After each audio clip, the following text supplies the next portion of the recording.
Hello friends, मैं अमित। आज हम लोग इंग्लिश ग्रामर में कुछ कंफ्यूजिंग टॉपिक्स के बारे में देखेंगे, जैसे eight the and, in the and और बाय द एंड में क्या डिफरेंसेस हैं। फर्स्ट हम लोग देख सकते हैं, तो सबसे पहले हम लोग देखेंगे eight the and. Eight the and इसका क्या मतलब होता है? इसका मतलब होता है अंत में, अंत में, आखिरी में, आखिर में, अंत में या आखिर में के सेंस में हम लोग एट द एंड का यूज करते हैं। अब देखेंगे इसका इंग्लिश मीनिंग, तो at the last part, at the last part of something means किसी भी चीज के अंत में, किसी भी चीज के अंत में। जैसे हम लोग देख सकते हैं place, event, movie, road ETC, movie, road ETC. जैसे एग्जांपल से और क्लियर समझते हैं, we clapped at the end of the movie.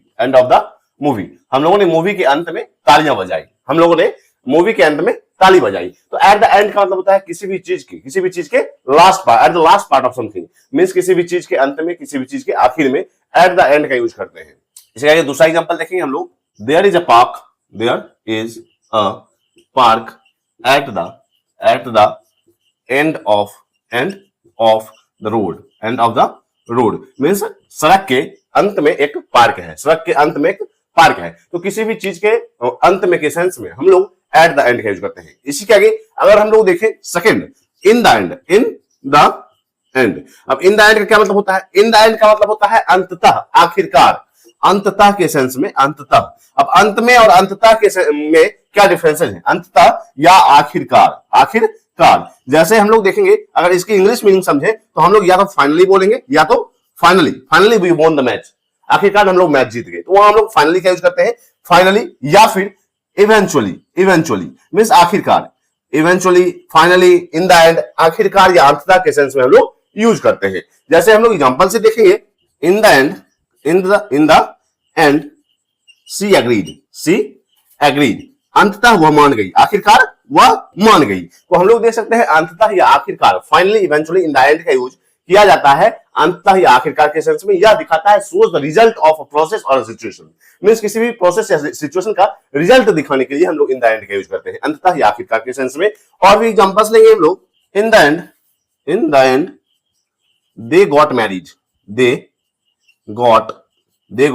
Married means अंत में उनकी शादी हो गई, अंततः उनकी शादी हो गई, आखिरकार उनकी शादी हो गई। तो हम लोग इन द एंड और एट द एंड के बीच डिफरेंसेस की बात कर सकते हैं कि अंत में या आखिर में किसी भी चीज के लास्ट पार्ट को बताने के लिए हम लोग एट द एंड का यूज करते हैं, जबकि अंततः या आखिरकार किसी प्रोसेस या सिचुएशन के रिजल्ट को दिखाने के लिए हम लोग इन द एंड का यूज करते हैं। अब इसी के आगे अगर हम लोग देखें बाय द एंड की बात करें, तो बाय द एंड का यूज करते हैं हम लोग अंत तक के सेंस में, अंत तक। तो यहां अगर हम लोग इसके एग्जांपल से और क्लियर समझते हैं, finish it by the end of the day means इस दिन के अंत तक इसे पूरा करो, दिन के अंत तक इसे पूरा करो। तो अंत तक के सेंस में, ना ही पहले ना ही बाद में, इस दिन के अंत तक इसे पूरा कर दो। तो हम लोग यहां अंत तक के सेंस में बाय द एंड का यूज करते हैं। और भी एग्जांपल्स लेंगे हम लोग, I will repay you by the end of this month means इस महीने के अंत तक मैं तुम्हारे पैसे चुकता कर दूंगा, मैं तुम्हारे पैसे लौटा दूंगा। I will repay you by the end of this month, इस महीने के अंत तक मैं तुम्हारे पैसे लौटा दूंगा। तो अंत तक के सेंस में बाय द एंड, अंत में के सेंस में एट द एंड, और अंततः के सेंस में इन द एंड का यूज किया जाता है। अब इसी के आगे अब हम लोग देखेंगे पास और स्पेंड के बीच अगर टाइम की बात की जाए तो क्या डिफरेंसेस हैं। तो पास के यूजेज में हम लोग देखेंगे कि समय बीतता है और हम लोग समय को बिताते हैं। यहां देखेंगे पास के सेंस में, यहां देखेंगे कि यह समय के लिए है, या टाइम के लिए है, और या हम लोगों के लिए है कि हमने कैसे समय बिताए। और जबकि पास के लिए यूज करते हैं हम लोग टाइम को, जैसे समय कैसे बीता, यह सब सालों बीत गए। I spent 2 hours with this girl means मैंने इस लड़की के साथ 2 घंटे बिताए। तो यहां हम लोग देख सकते हैं बिताने के सेंस में स्पेंड का यूज, जबकि बीतने के सेंस में पास्ट का यूज। तो इसके एग्जांपल से इसे और क्लियर समझते हैं। तो अब हम लोग दूसरे फ्रेज की तरफ चलते हैं, पास्ट टाइम और स्पेंड टाइम में क्या डिफरेंस है। पास्ट का यूज करते हैं हम लोग समय बीतना, जबकि अगर हम लोग बात करें स्पेंड की, तो इसका यूज करते हैं हम लोग समय बिताने के सेंस में, समय बिताना। तो यहां हम लोग देखेंगे इसके एग्जांपल से इसे और क्या समझते हैं, time passes quickly, time passes quickly means समय जल्दी बीत जाता है, समय जल्दी बीत जाता है, या फिर years have passed मींस सालों बीत गए, उस चीज को हुए सालों बीत गए। तो यहां हम लोग देख सकते हैं years have passed मींस समय बीतने के सेंस में पास का यूज, जबकि समय बिताने के सेंस में स्पेंड का यूज। जैसे हम लोग देख सकते हैं they spent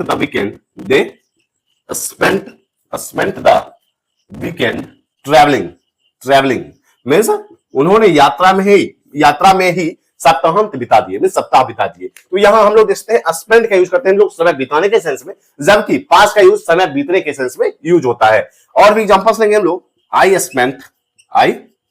spent 2 hours with her मैंने उसके साथ 2 घंटे बिताए। तो पीपुल स्पेंड टाइम, जबकि टाइम पासेस, तो टाइम के साथ अगर हम लोग पास का यूज कर रहे होते हैं तो वहां समय बीतता है, जबकि स्पेंड का यूज करें तो हम लोग समय बिताते हैं। तो यहां हम लोग पास और स्पेंड के भी डिफरेंसेस की बात कर सकते हैं। अब हम लोग देखेंगे थर्ड फ्रेज इन केस और इफ में क्या डिफरेंसेस है, इन केस और इफ में क्या डिफरेंसेस है। तो यहां देखेंगे हम लोग इन केस का यूज करते हैं हम लोग प्रिकॉशन के सेंस में, प्रिकॉशन का मतलब है पहले से सावधानी बरतने के सेंस में हम लोग इन केस का यूज करते हैं, जबकि कंडीशन के सेंस में, शर्त के सेंस में हम लोग इफ का यूज करते हैं। पहले से सावधानी बरतने मींस प्रिकॉशन के सेंस में इन केस का यूज किया जाता है, जबकि कंडीशन मींस शर्त के सेंस में इफ का यूज किया जाता है। जैसे हम लोग एग्जांपल से देखेंगे और इसे और क्लियर समझेंगे। Take an umbrella in case it rains means एक छाता ले लो अगर बारिश हो जाए तो प्रिकॉशन पहले से सावधानी बरतने के सेंस में इन केस का यूज। जबकि अगर हम लोग इफ का एग्जांपल देखें, if it rains we will stay home means अगर बारिश होती है तो हम लोग घर पर ठहरेंगे, अगर बारिश होती है तो हम लोग घर पर ही ठहर लेंगे। तो यहां हम लोग देख सकते हैं कि कंडीशन के लिए इफ का यूज, जबकि प्रिकॉशन के लिए इन केस का यूज। तो हम लोग देख सकते हैं कि इन केस और इफ में क्या डिफरेंसेस है। अगर पहले से सावधानी बरतने के सेंस में यूज किया जाए तो हम लोग इन केस का यूज करेंगे, जबकि कंडीशन शर्त के लिए हम लोग इफ का यूज करेंगे। एग्जांपल से देख सकते हैं। अब देखेंगे हम लोग सो दैट और सच दैट में क्या डिफरेंसेस है। सो दैट का अगर हिंदी मीनिंग समझे तो इसका मतलब होता है ताकि, जबकि सच दैट का अगर हिंदी मीनिंग समझे तो इसका मतलब होता है इस प्रकार की। तो यहां हम लोग इसके एग्जांपल से इसे और क्लियर समझते हैं। तो हम लोग फोर्थ वर्ड देखेंगे, फोर्थ फ्रेज देखेंगे, so that versus such that. तो सो दैट का क्या मीनिंग है, सो दैट का मीनिंग है ताकि, जबकि सच दैट का मीनिंग है इस प्रकार की। तो यहां हम लोग एग्जांपल से सो दैट को देखेंगे। Speak loudly so that everyone can hear means जोर से बोलो ताकि सभी लोग सुन सके, तो हम लोग सो दैट का यूज करते हैं ताकि के सेंस में। और भी एग्जांपल्स लेंगे हम लोग। He saved money so that he could buy a bike means इसका मतलब है कि उसने पैसे बचाए ताकि वह एक बाइक खरीद सके। तो यहां हम लोग देख सकते हैं ताकि के सेंस में so that का यूज। अब हम लोग सच दैट के एग्जांपल्स की बात करेंगे। Rules were such that nobody complained means नियम ऐसे थे, रूल्स ऐसे थे, इस प्रकार थे कि किसी ने कंप्लेन नहीं किया। नियम इस प्रकार थे, रूल्स ऐसे थे कि किसी ने कंप्लेन नहीं किया। तो हम लोग सच दैट का यूज करते हैं इस प्रकार की, ऐसा की के सेंस में। और फिर एग्जांपल्स लेंगे हम लोग। The situation was such that we had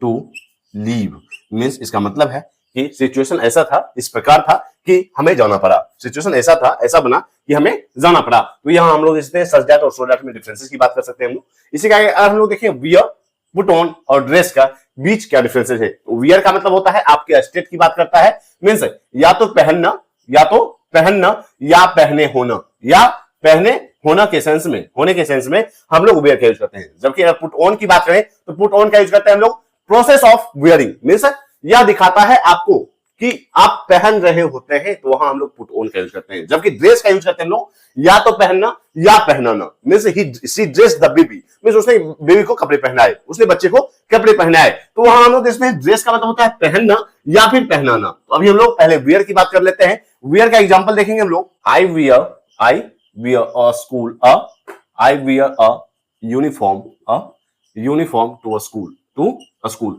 means मैं स्कूल में यूनिफॉर्म पहनता हूं, मैं स्कूल में यूनिफॉर्म पहनता हूं। तो पहनने के सेंस में वियर का यूज। इसी के आगे दूसरा example, she is wearing a blue dress वह एक ब्लू ड्रेस पहन नहीं रही है, उसने एक ब्लू ड्रेस पहना हुआ है। मींस आपके स्टेट की बात करता है वियर।